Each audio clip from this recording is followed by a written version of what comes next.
Alam mo ba na 75% ng ating panaginip ay nakakalimutan natin at 5% lang nito ang ating naaalala? Sa ating panaginip ay may mga simbolo na nakatago na konektado sa buhay natin or magiging kapalaran natin.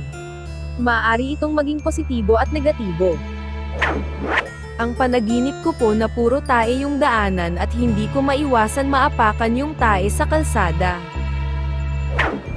Number 1, ang pagtapak sa mga tae ay maaaring magkaroon ng ilang kahulugan, kabilang ang pagharap sa masamang sitwasyon, na maaaring magresulta ng kawalan ng kontrol sa sarili, maging maingat sa iyong mga aksyon, at kung sino ang iyong pinagkakatiwalaan, maaaring may nakatagong bitag ang mga kaaway sa iyong buhay.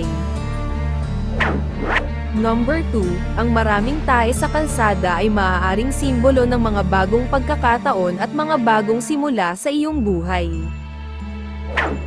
Number 3, ito din ay sign ng hindi inaasahang biyaya. Ang maraming tae ay maaaring simbolo ng mga hindi inaasahang biyaya at swerte. Number 4, ito din ay indikasyon ng isang nalalapit na tagumpay sa negosyo, lalo na kung ito ay dumi ng aso. Number 5, ang maraming tae sa kalsada ay maaaring simbolo ng mga bagong relasyon at mga bagong pagkakataon sa pag-ibig.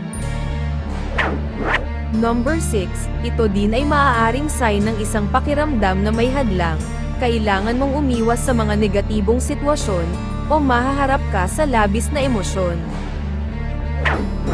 Number 7, ito din ay maaaring sign ng pagdami ng mga negatibong emosyon na kailangang ilabas, kawalan ng pagpapahalaga sa sarili o pakiramdam na natupok ng kasakiman at mga responsibilidad.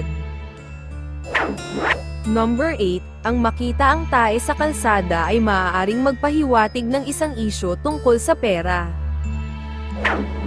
Number 9, ang tae sa kalsada ay maaaring sumagisag ng kawalan ng kontrol, balakid o isang pakiramdam na nawawalan ka ng mga pagkakataon.